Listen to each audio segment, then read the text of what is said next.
Welcome to the Stronger Women podcast. I'm Casey. I'm Shayla. And we are so excited to discuss motherhood today. Shayla, we thank you so much for being here. And can you just share a little bit about yourself? Well, specifically pertaining to being a mom, I guess kind of going back to early childhood, I grew up in a Christian home. My dad was a preacher and counselor, and he kind of worked from home, so he was around a lot. Mm-hmm. And my mom chose to stay home and homeschool, and that really impacted me and kind of gave me a pattern I wanted to follow. Is that I knew that when I grew up, when I had kids, I wanted to be a stay-at-home mom with them. And so I made career choices that would make that possible. I chose to do a physical therapist assistant degree rather than going for the full physical therapist degree, because it's like, I don't want to go through 6, 8, now it's like 12 years of school, then to turn around and stay home. And it's like, that wouldn't be possible. So that their example and pattern impacted me and the choices I've made as a mom. I've been married for 15 years to James, who is very awesome. We'll talk more about him a little bit later. He is. And we have we have 4 kids, 2 boys and 2 girls. Currently, their ages are, let's see, we got birthdays coming up, so they're going to be off in like a month. Okay. But they're 13, 10, 9, and 6. And we homeschool. I stay at home. I do work part-time using my degree. At a hospital, I work part-time.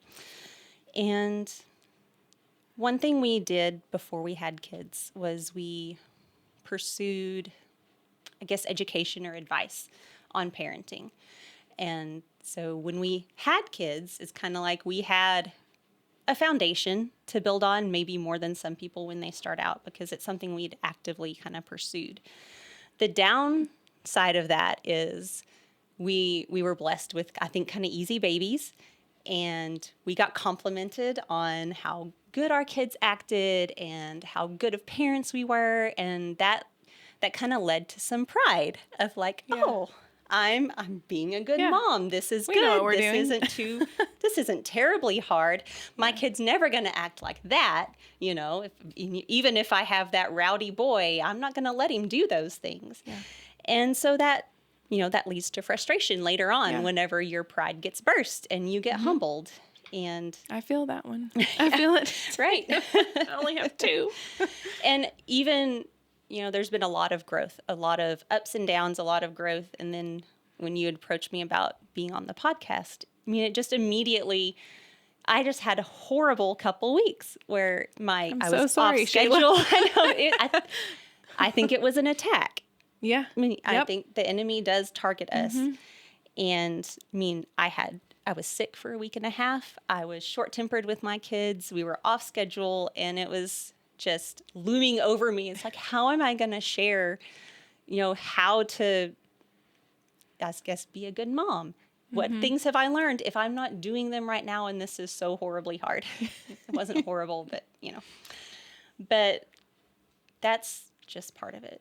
It's going to be up and down. It's going to be seasons. And last year we stepped into foster parenting, which has been on my heart as something I wanted to do for over a decade. But we had young kids, so it's like, we've got to wait. And so we kind of fell into it suddenly. Yeah. And if you ever want to feel like you don't know anything as a parent, step into that situation. And it was overwhelming, and there was a lot of good in it. But it's been a hard year. Yeah. But there's been a lot of growth, and we've actually learned a lot of really good things through our training. We decided to go ahead and pursue being a licensed foster home. Yeah.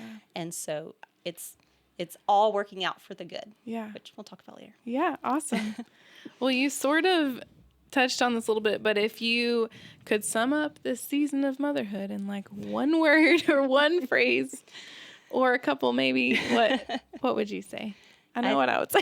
I think season is a really good word. Yeah, season. Because consistency will vary, your enthusiasm, your time for doing things, your child's developmental stages, all of that is changing, and it goes up and down. Your personal spiritual health and growth is going to vary, go up and down. And so season is a really good word. And just know that, this too will pass. Even if it's a hard season right now, it's going to get better. Yeah. Another word that came to mind was growth. Our kids are beginning to get older. Before we had kids, I worked with children. I did therapy with young children. And so I had a pretty good grasp and education in child development and just working with kids. And so that stage, I think, came a little more naturally. Yeah. Now our kids are getting older and they're preteen and teenage. And so that's not an age I've worked with as much. And so there's a lot of changes. But I mean, growth with the kids changing, but also growth as a mom and as a wife. I've wrote down, I'm trying to remember things I wanted to share, but parenting is a refiner's fire. And I have it later on in my notes, but it is way more about my maturing and spiritual growth than I ever thought it would be. Yeah. Same. Yeah. I have learned so much. I feel like you're stretched to your limits, and that's when you really learn about yourself. And it's definitely a refining tool that God uses on us for sure. Well, when I think of passages in the Bible about parenting, the one that just comes in my head initially is Deuteronomy 6:4-9. And I'm going to go ahead and read that if you don't mind. Deuteronomy 6:4-9. A little bit of background. Moses is giving the second telling of the law to God's people. They've been wandering in the wilderness, and they're ready for the promised land. But he's like, before he dies, he's like, just listen, hear me out. This is what God says. This is who you are. This is where you came from. Don't forget it. And don't let your kids forget me. And don't let your kids, don't let the next generation forget God. It's going to happen anyway, but spoiler alert. But I just thought it was a great passage because it applies to us now. So let me read that. Hear, O Israel, the Lord our God, the Lord is one. You shall love the Lord your God with all your heart and with all your soul and with all your might. And these words that I command you today shall be on your heart. You shall teach them diligently to your children, and shall talk of them when you sit in your house, and when you walk by the way, and when you lie down, and when you rise. You shall bind them as a sign on your hand, and they shall be as frontlets between your eyes. You shall write them on the doorposts of your house and on your gates. God and Moses, they were serious about that, obviously. So how can we today live out those kind of instructions? Do you have any examples of daily life? I do. And one thing I like about those verses is you can kind of take them literally. Yeah. Like what it says to do, you can kind write of just it do on that. your But doorpost. one main thing is you can only continue pouring from a full cup. And so you've got to feed your soul, to fill your cup. I need time with God every day in the Bible, in prayer, in fellowship with other Christians to have that encouragement or kind of holding you accountable. Yeah. But I need his word written on my heart. I need to memorize it. I have to know it if I'm going to share it. I mean, I can't, I guess I could. I could just open the Bible and say, okay, read this. That's what it says. Or, we'll read it together. But if I don't know anything deeper than just reading through it, how am I going to answer their questions? Yeah. How am I going to take it any deeper for them and help my kids be able to apply it to their own life? But it has to be in me before it can flow out in conversation. And so one of the habits I've tried to cultivate very strongly in my life, and again, it goes through ups and downs, but to have a dedicated time for personal study. And I mean study, not just reading through to check off the chapter, which has value, to read through it because you need to know the whole story. But zooming in and looking at it closely, taking notes, cross-referencing, You know, I use a lot of study books, a wide variety, but it really helps me be able to focus in and kind of ask those questions that don't just occur to me. Yeah. And having dedicated, set aside time for like fervent prayer is something that, again, is a habit that kind of comes and goes, but I can tell a difference in my life when I do that. Yeah, absolutely. And so those are kind of my first thing. That's going to be first. Yeah. And then some of the other things are things that we've done with our kids. And I know people's time and just what they're able to do and what works for their kids, it's going to vary. But we have tried to do a weekly memory verse. Sometimes we don't do it, but we try to set it to song or hand motions, and we work on it as a family. And so the whole family learns it. We get the kids to write it out. Right now we have one written on our marker board, and we just kind of reviewed it today. And then in a couple days, I'll erase a few words, put in the blanks, and they'll come in and they'll fill in the blanks. And so it helps them start to learn it. That's a great idea. You would be surprised too, side note, how young kids can memorize scripture. I work part-time for a Mother's Day out, but our 2-year-olds in our program, especially if it's not music. perfect. Yeah, with hand motions, with music, it's crazy how their minds are. Their minds are you don't sponges. realize They're growing so fast. Yeah. Yes. Anyway, go on. We also have a family habit of having an evening Bible time. And this is something we started with our firstborn. She was probably about 2 whenever we kind of switched it just from reading in the evenings to more of kind of a Bible-centered thing. But we've gone through different videos, study books, and just reading the Bible. I think reading the whole text to your kids is valuable. There's nothing wrong with children's Bibles. Sometimes having it broken down to their level, and especially those big, exciting stories, can really grab their attention. Yeah. But just reading through the Bible and don't skip parts. Yeah. That's part of going deeper, is allowing them to ask those questions of what does that word mean? And you give an age-appropriate response to something that, if you wait, could just be really uncomfortable. Yeah. But go ahead. Don't leave out the parts that aren't in the children Bibles. Yeah. Don't let them get to their teenage years and be like, I never knew that was in there. Yeah. Go dive into it. And if you don't know the answer, like me sometimes, I've learned to say, I really don't know, but let's look into that. Right. And that helps build their trust in your answers. If they see you admit, well, I don't know everything, but I do know where to look. Yeah. So let's go look. And that builds kind of their confidence in coming to you with questions that in their preteen and teen years, you want to have that already in place.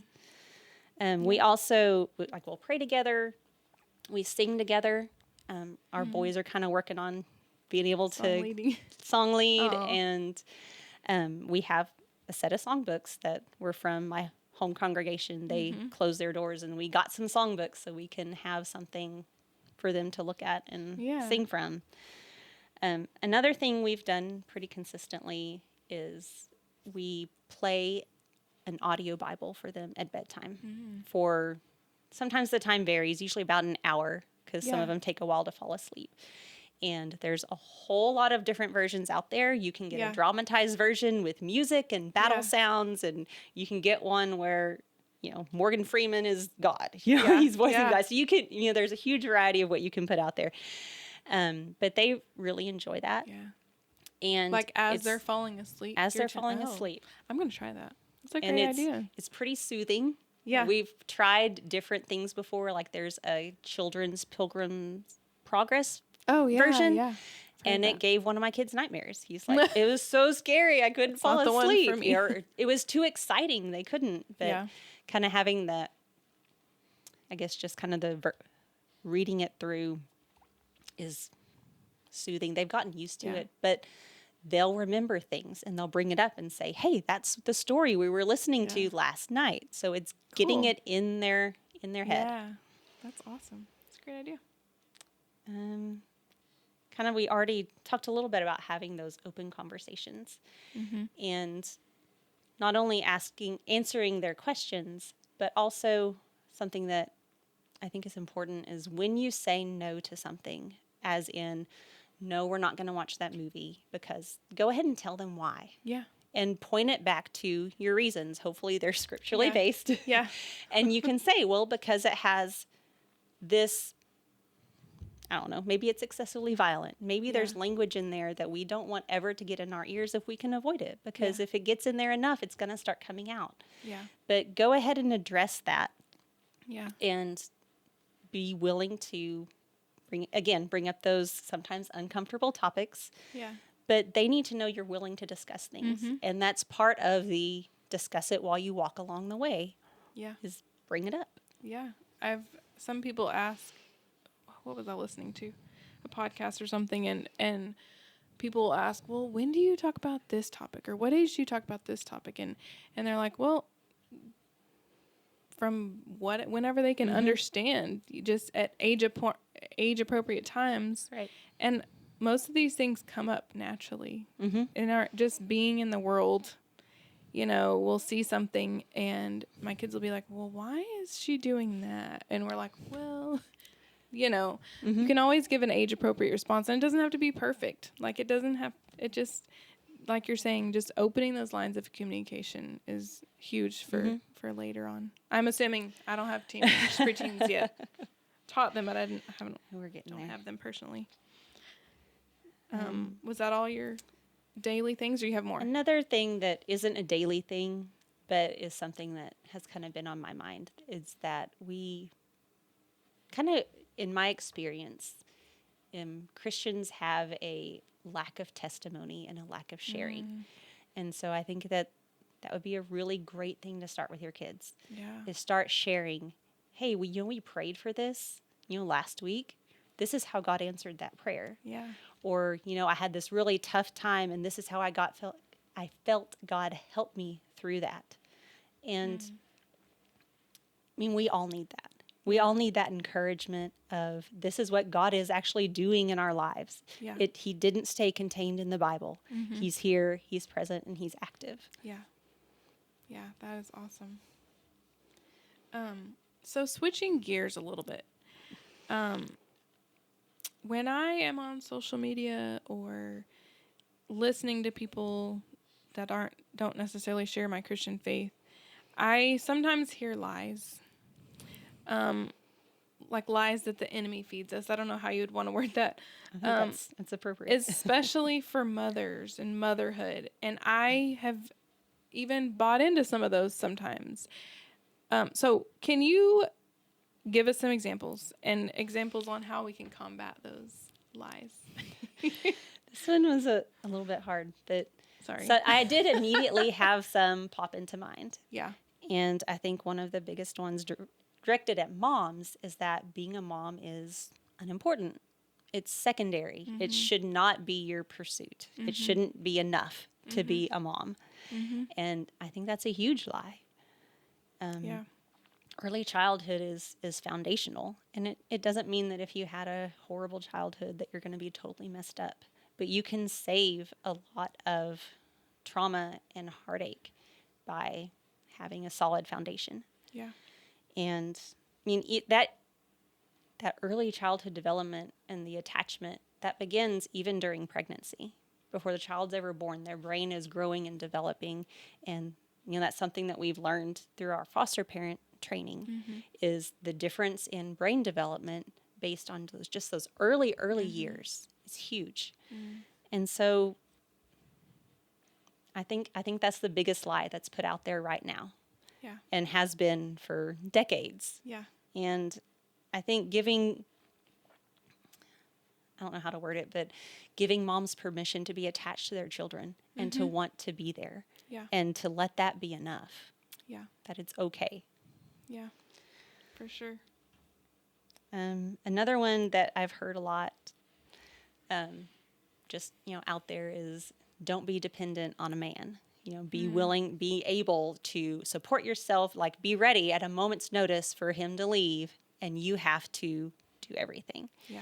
And That's not God's design.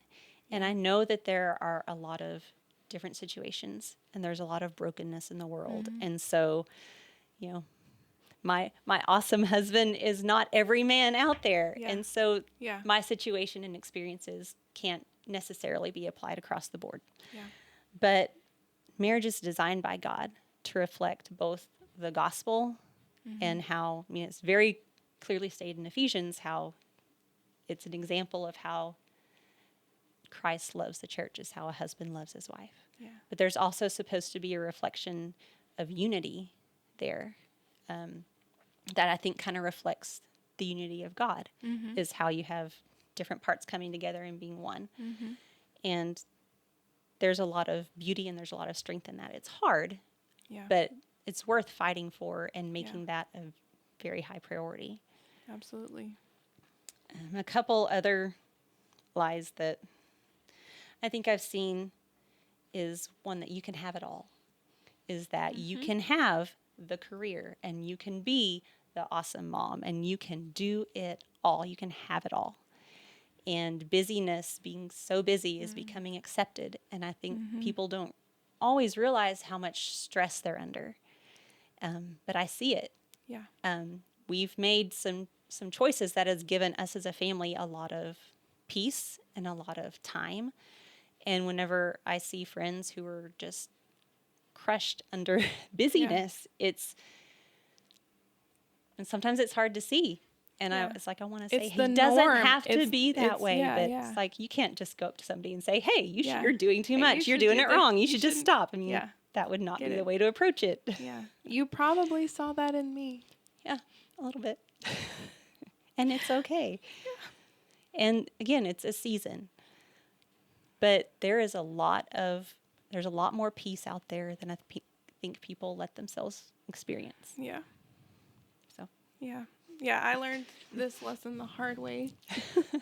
I was a do-it-all career mom, and I'm doing something totally different now that I would have never. Sorry. I knew I was going to cry with you, Shayla. I knew I was going to cry. I tried to make you laugh instead. No, I just, by the grace of God, my life is totally unrecognizable from what it once was. Yeah, and it's worthwhile. You need to cultivate that family time, that time to just be together and build relationship. That's what the family was designed for. That's one of people's biggest needs, not only relationship with God, but with each other. And the family is the foundation. Yeah. And, do it. Yeah. I don't know how to say it any other different, but have your meals together, try to do activities together. I think especially in Texas, sports is a huge deal and it takes up so much time. Yeah. And I think especially with younger kids, they would be just as happy to go kick the ball in the backyard with the family as to get up and spend a whole day out in the heat playing soccer. I don't know. We felt a little bit of pressure to put our kids into things, and we've been very selective. Yeah. Right now we are doing taekwondo as a family. Yeah. And our girls are doing horse riding, which is something that is it's big for them. Yeah. And one of our sons is very much wanting to play sports. And I think we're about ready to step into that. But we waited because we wanted that time. We didn't want to be busy and rushing. Yeah, absolutely. Well, I'm going to switch gears again a little bit and ask, so there's a lot of moms, speaking from just personal experience, I'm sure there's a lot of moms out there who are just tired or discouraged, or there's wonderful, beautiful things about being a mom, but it can be exhausting. Do you have any words of advice or encouragement? Please. Well, I've been there, believe me. I try to be careful how I share this part of my history because I don't ever want to make one of my children feel like he wasn't wanted. But after we had 3 children, I was done. I mean, our 2 youngest were less than 2 years apart, and it was hard. And, and we also had this idea, well, we want to foster someday. So we've got to like save room in our house and we want to eventually not have babies, so we can do that. Yeah. And so James and I talked about it and we're like, yeah, we're good. We're ready to stop here. And we sold our baby stuff. And then the next week I found out I was pregnant. Isn't that the way that happens? And I laughed, and that's how he got his name. Yeah. So, Yep. But that was really hard. And he's the best. He is so fun. They're all the best. They are all awesome. And I wouldn't trade any of them. But it was really hard for probably 2 years. That pregnancy was harder than the others. I mean, I had 2 in diapers still, and I had more aches and pains. And it was then that first year of just having 3 little ones and feeling so overwhelmed and so inadequate and just frustrated and isolated. And then having that realization that I am acting in a way, I am accepting behavior in myself that I would never allow in my children. I'm losing my temper. I'm storming around the room. I am slamming doors. And it was bad, Maybe outside we kind of kept up our facade. Yeah. But it was really rough. Yeah. And one thing that did help me was reading is probably a blog post. This is before podcast. Yeah. But, the lady who wrote it had, I think, 6 children. And she said, she had a new mother come up to her and it's like, how do you do this with 6 children? I can barely manage it with 1. And she's like, well, I felt the same way when I had 1. And you're going to feel overwhelmed and maxed out at every stage at the beginning. Yeah. But you'll grow into it. And God will equip you for it. One thing my dad used to say was that God doesn't call the qualified, he qualifies the called. And if you have children, you're called to motherhood. Yeah. And he will equip you. Yeah. And you'll grow, just like, at work when I'm doing physical therapy with people and tell them you use it or lose it. You've got to get up, you've got to move around and use those muscles to be able to regain your strength and to grow. Yeah. And it's the same way with our character and with our parenting. Yeah. Another big thing that helped me was those feelings of inadequacy and I can't do enough was finally realizing it's like, you're right. Yeah, you can't. You are not you can't enough. do enough. Guess what? That's true. But God never asked us to do it alone. Yeah. And it's his spirit that strengthens us for every day. Yeah. And it really is kind of a daily thing. Yeah. Just because yesterday was awesome, you're going to have to ask for his strength again the next day because it's going to be a whole new set of circumstances. I saw somebody yesterday or maybe it was today with a shirt on that said, a mom that said, you aren't enough. And that sounds ugly. Like it does. On the surface it sounds, but it's true. Like our strength is from the Lord. And anyway, moving on. Well, there's a reason that the character qualities in Galatians are called the fruit of the Spirit, because it really does come through the Spirit working in you to give you that patience that you need with your kids, that self-control whenever everyone else is losing their minds, to continue to be kind whenever sometimes kids aren't kind. Those qualities really do come from the Spirit working in you.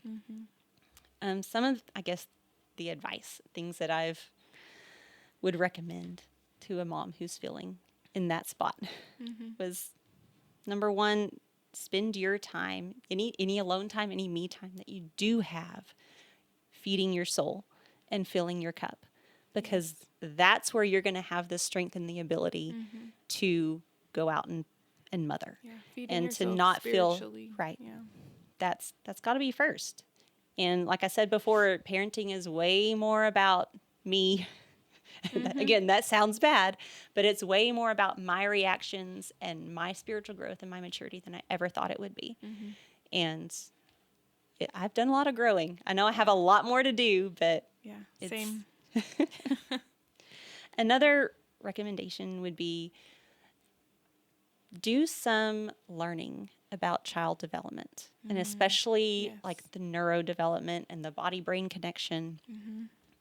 That's really been driven home over the last year. With foster parenting, you're pretty much guaranteed the child that comes into your home is coming from a background of trauma, and there's changes and different things going on. But there's a lot of application that can be made to the kids in your home who maybe haven't experienced that. Or maybe they have. There's a lot of sources of trauma, and that does change the way your brain works. Yeah. But one thing I would recommend is look at attachment styles and learn a little bit about TBRI, which you're going to ask me what the acronym is for, and I will not be able to tell you right now. I should know what that is too. Trauma-based Trust-based response or something. relational intervention. Oh, there we go. But it really focuses on connection. And that's kind of the basis of parenting and being a mom, is building that connection with your child that then you can correct from. Yeah.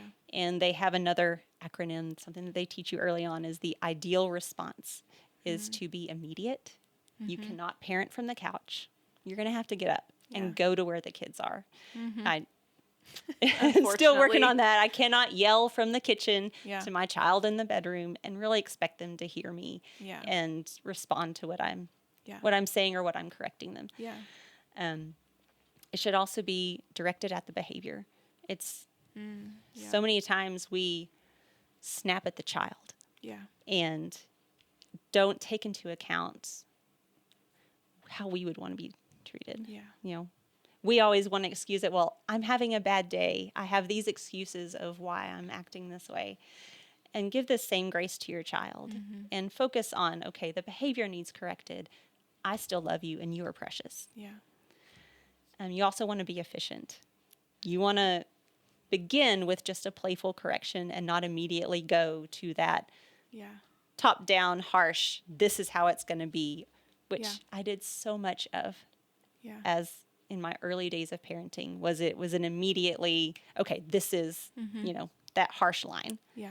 And we've got things we got to work on because of that. But I could say the same thing in teaching and parenting. Yes. But the rest of that acronym, or you want to have action-based correction, something that they can do into practice. Because whenever you practice it the right way, that begins to build the pathways in your brain, so that becomes more of your first response. Yeah. I see that a lot in some of my kids, of how their first reaction is maybe this explosion, and then once they have a time to kind of think about it, they're like, oh, I wish I hadn't done that. And they know. I don't need to come down on them like a ton of bricks and get on to them for like, you should know better. They do know better. But their brain is just catching up, and I need to give them that grace. Yeah. So kind of going along with that, take time to practice and role play and kind of train your child. Some people don't like that word train, but it's practice. Whenever it's not an emotional explosion, you want to be able to set those reactions and set those pathways, both for yourself and for your child. Yeah. So that's biblical. Train up your child. Train up your child. Literally. Yeah. Awesome. Also, read good parenting books that come from a biblical perspective. And also that kind of bring in some of that childhood development. Yeah. There's a lot of them out there. Yeah. A lot of really good ones, and I could recommend some. But I can get a list from you, and we can make those available on and ask for help. biggerhouse.org. See if there are mentors out there that you can go to who maybe have children that you think their personalities were similar, or maybe have a similar age range, who's been there, done that, and probably has gained some wisdom. And go ask. Yeah. I wanted to just take a moment to talk about fathers. You talked a little bit about fathers. God's design gives fathers such a crucial role, and a unique role in the family unit. And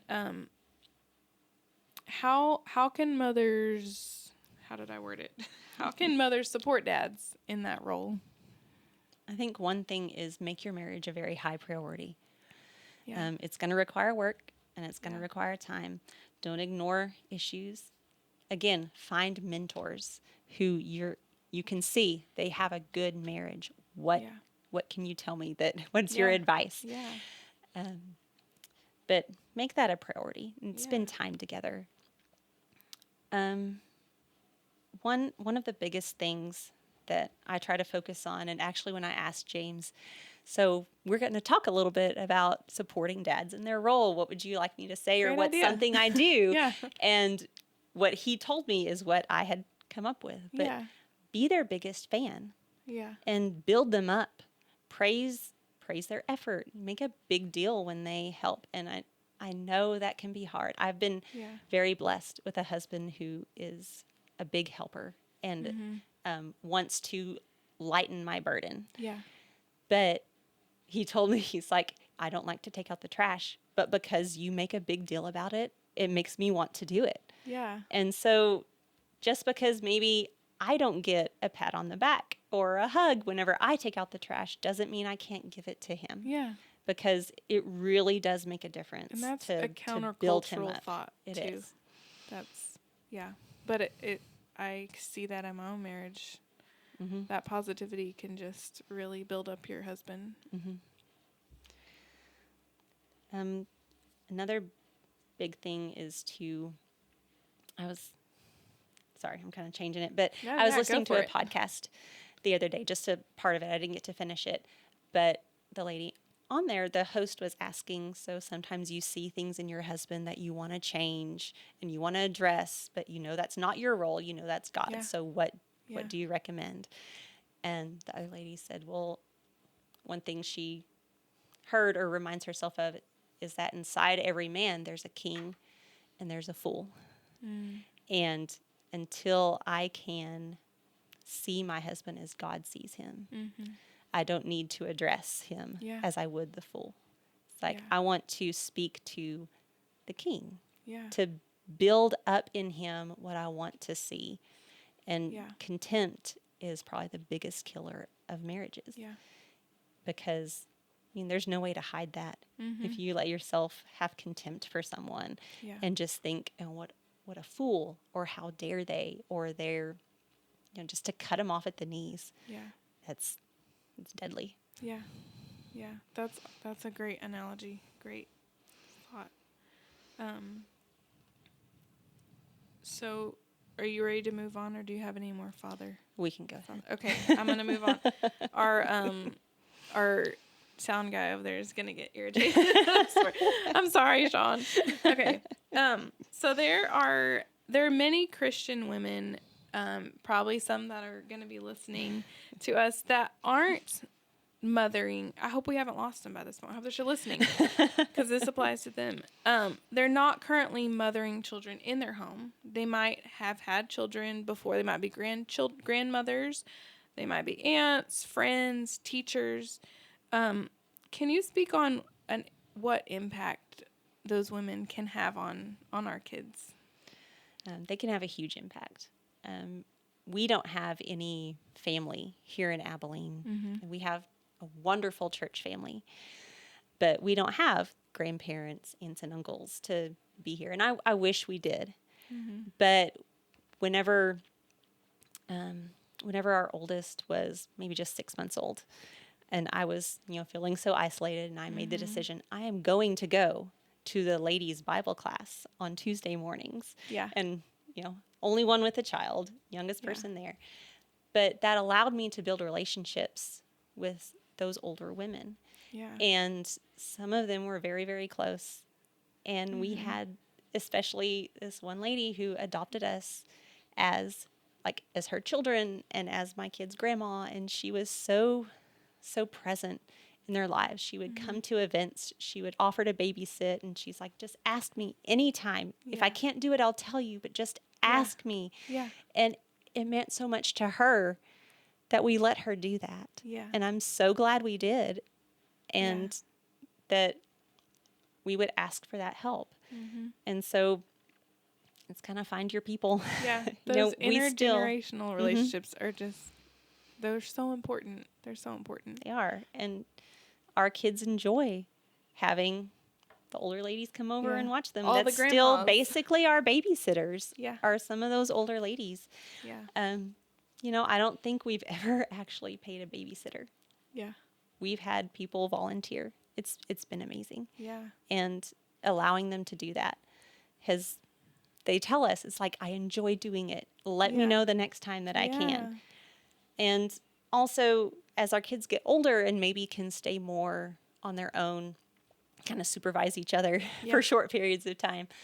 But they are going to need, like you said, those intergenerational relationships. They need friendships. They need mentors as they get older. Adults other than their parents who will give them godly advice, who will help point them consistently towards God. And I want to pull those people in around my kids. Yeah. And I already kind of have my eye out on, you're somebody I want to be friends with so you can be around my kids. Yeah. And it's huge. Yeah. Well, our podcast is called Stronger Women because we hope that every woman can claim what Psalm 118:14 proclaims. And I'm going to read that. The Lord is my strength and my song. He has become my salvation. And I like to ask all of our guests, how do you find strength in God's word? And are there any specific passages you might recommend for encouragement? One of the earliest verses I remember memorizing, or sections that was more than one verse as a kid, was Proverbs 3:5 and 6. I was probably 5 or 6 years old whenever we memorized that in our family. But just that reminder to trust in the Lord with all your heart. Don't lean on your own understanding. In all your ways acknowledge him, and he will direct your paths. And that's very comforting as a parent. Yeah. Going into these stages and not knowing what to do. Just the reminder to trust in the Lord. Yeah. And that he will direct your path. And I was looking at other verses, or I didn't really look up. I was just thinking, what are other things that I kind of go to or come to mind whenever I'm needing strength? And Romans chapter 8 was one of the first ones. And you can't pull it out without, Romans chapter 7 and Romans chapter 6. But especially chapter 8 just really speaks to me. How it starts out with, there is therefore now no condemnation for those who are in Christ. And so going back to where it's like, you're not enough, you can't do it on your own. Don't let the enemy tell you that you're not enough for God. Yeah. There's no condemnation left over for you. I was looking earlier for a verse in Hebrews that really changed me a couple years ago when I was studying through Hebrews, but where it talks about how Jesus, and again, I couldn't find it, and so I couldn't refresh my memory on how it's worded, but like he drank the cup of God's wrath to the dregs. So it's gone. Yeah. There's none left that he's holding in store, just waiting for me to slip up. There's no condemnation waiting for me. Yeah. And I belong to him. And I'm free from the power of sin, even whenever I want to try and hold on to it, because I'm not ready to let that particular pet thing go. Yeah. I'm free from it. Yeah. And like we were talking earlier about how you need the strength of this of the Spirit in your life. And in chapter 8, it talks about letting the Spirit control your mind. And that gives you life and peace. And that's what we all need and want more of, is that peace. Later on in the chapter, it talks about how we were adopted as children, and now we have access to God as our Father. And again, that's something that's talked about in Hebrews, but having that open interaction, that's huge. It's like almost it's unfathomable for us, the real gift, like what that means. Right. It's awesome. And how the Spirit will help us and intercede for us. So when we don't know how to say it, he'll say it for us. Yeah. And that's a huge comfort. Yeah. There's a lot of peace in that. And then, probably the most famous part of chapter 8 before you get into where nothing will separate us from the love of God, is how God works all things together for the good. And I've seen that. I've seen that in my life, how different times, like some of the hardest times was when we had 2 miscarriages, within like a 6 to 8 month span. Wow. And it's like, how could this, it was just, How could this it was be just good? so hard. Yeah. But I've seen good things come from that. Yeah. Directly from that, things Yeah. that I learned that it prepared me for. Yeah. And, going through some of the foster care last year and looking into the future, having that as a goal, something that we want to do. We want to be there for those kids in some way. Yeah. And it'll work out. It's not going to be easy. Yeah. But it'll work out. Yeah. Another verse that comes to mind a lot is Philippians 1 verse 6. And Philippians is full of those verses that you can pull out and just put up on your wall as a quote, because they're succinct, they're complete, and they're encouraging. Yeah. But Philippians 1 verse 6 talks about, he who began the good work in you will be faithful to complete it. He's going to keep working on you. It'll be finished when Christ comes. Yeah. But he's going to keep working on you. Yeah. And that's very encouraging to me as I look at all the things that need to be changed in my life. It's not over till it's over. One thing I've been studying recently in my personal Bible time is the book of James. And in James chapter 1 is kind of what I just went through in the last couple weeks, is seeing your troubles as an opportunity for joy. Yeah. How that testing grows your endurance and grows your faith. How God promises that if you ask for wisdom without wavering, he will give it to you generously.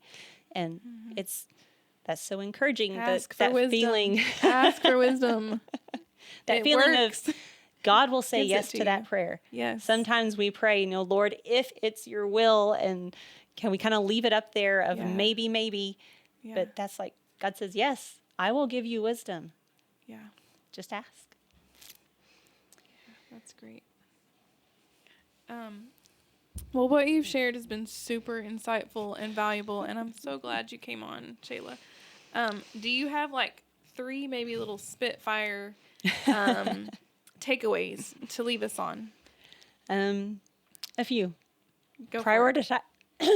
Prioritize your relationship with God. Okay. That Number has to 1. be first. Yeah. Also, build connection with your kids. Set in that time to be together, do things together, say no to those things that are going to pull you different directions and take up all your time and add stress to your day. Yeah. But build connection. And I was going to mention this earlier, but I didn't. But watch Bluey. Oh yeah. We were really late on the bandwagon with that. That's a big one. But it's just so encouraging to see the reactions of the parents. I mean, yes, Bluey and Bingo are fun and they're cute, but watch the parents. What do? Yeah. They give their kids time and they play with them. Yeah. And even as, my kids are getting older into the preteen and teen years, there's a lot of play we can do to build connection. Yeah. And so I would recommend watching connection. Bluey. Yep. Me too. Well, we appreciate you so much for joining us again. And I also want to say thank you to the Baker Heights Church of Christ and Sean over there, who's sat through this much longer than normal podcast. Thank you, Sean. But if you want to get some more content from us, go to bakerheights.org/strongerwomen. You can also find us on Facebook, Instagram, YouTube, and give us a shout out. Follow us. Give us some of your best parenting tips, Mom. Lastly, if you'd like a free Bible study online or by mail, you can visit bigcountry.worldbibleschool.org. We thank you guys so much for listening to us today. Thank you.